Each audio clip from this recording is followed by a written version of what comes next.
demande du groupe RCES, dont nous vous avions déjà fait la demande il y a 2 ans, et sur la signature de la charte et sur un budget genré. À la lecture de ce rapport, nous constatons peu de changements par rapport à l'année précédente. Les chiffres présentés et les actions menées sont globalement les mêmes.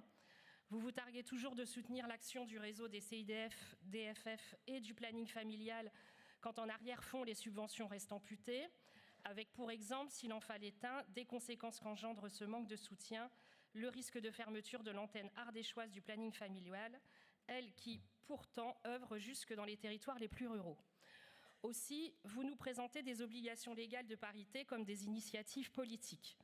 Vous omettez d'intégrer les contractuels dans vos chiffres, vous valorisez des actions que vous menez sans que l'on comprenne bien le lien avec la volonté d'améliorer l'égalité femmes-hommes.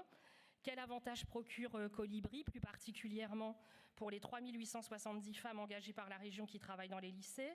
Comment le plan d'action régional pour les chrétiens d'Orient et pour les victimes de violences ethniques et religieuses au Proche et au Moyen-Orient a-t-il permis de contribuer à l'égalité entre les femmes et les hommes? Alors que notre collectivité dispose de la faculté d'intervenir auprès des jeunes du territoire, eux qui représentent l'avenir de notre société, la région doit prendre sa part dans la déconstruction des stéréotypes de genre et favoriser l'égalité entre les femmes et les hommes. Et pour cela, Monsieur le Président, rien de mieux que de s'appuyer sur nos compétences pour favoriser l'égalité femmes-hommes, comme développer des programmes de formation professionnelle pour les femmes les plus éloignées de l'emploi, encourager l'apprentissage pour les jeunes femmes dans les métiers dits masculins, encourager l'entrepreneuriat féminin.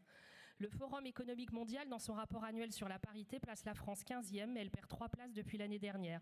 Et c'est d'ailleurs dans les domaines économiques que nous avons les plus mauvais résultats. L'égalité femmes-hommes, c'est l'affaire de tous, et donc de la région Auvergne-Rhône-Alpes. Nous attendons des actes concrets pour l'égalité femmes-hommes, Monsieur le Président. Merci beaucoup, Madame.